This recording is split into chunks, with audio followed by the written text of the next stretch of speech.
Today, we're diving into a concept called threshold proximity, and it might just explain one of the most frustrating mysteries we all deal with.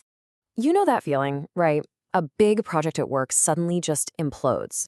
A relationship ends after one seemingly tiny argument. You hit a wall and burn out, and it feels like it happened overnight. You're left standing there thinking, what on earth just happened? Everything was fine yesterday. But was it really? You know, when these things happen, we tend to reach for a certain kind of language. We say the whole thing was unexpected, or that the reaction was totally disproportionate.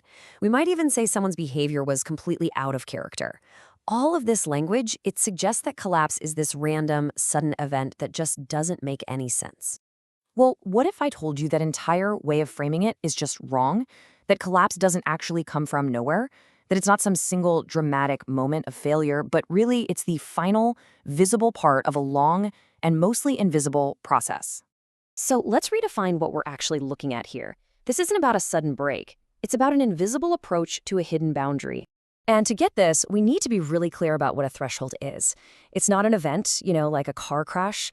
It's a structural limit, kind of like the maximum weight a bridge can safely hold.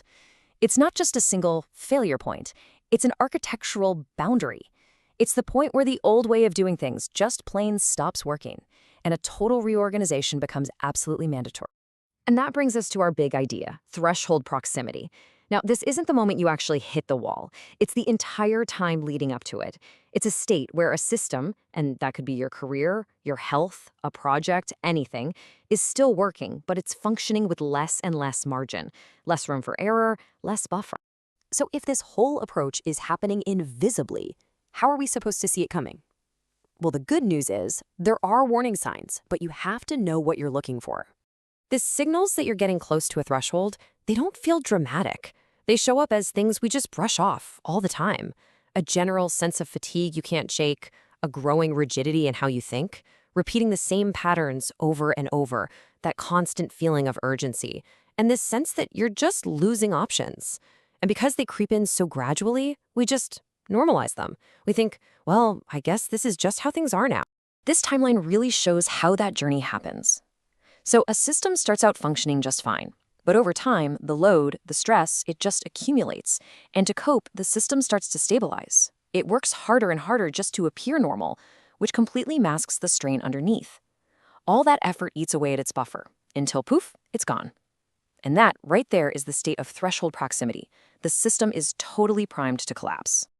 So, get this.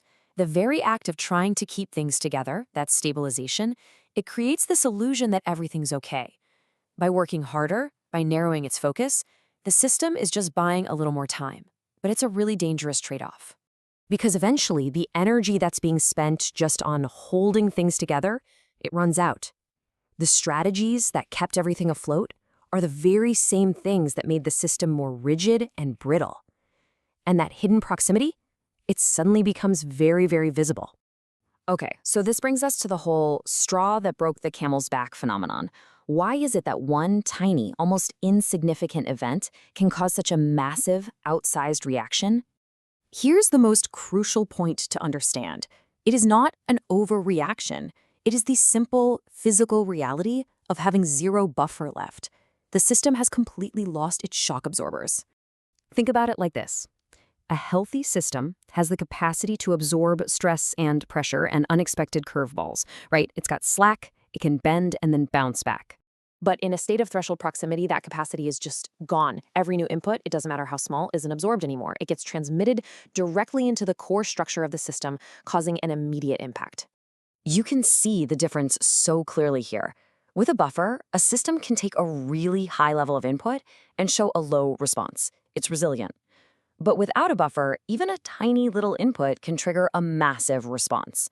The system's entire sensitivity is completely flipped on its head. So what's the big takeaway from all this? Well, it's a really powerful shift in perspective. It offers a totally new blueprint for understanding what collapse actually is.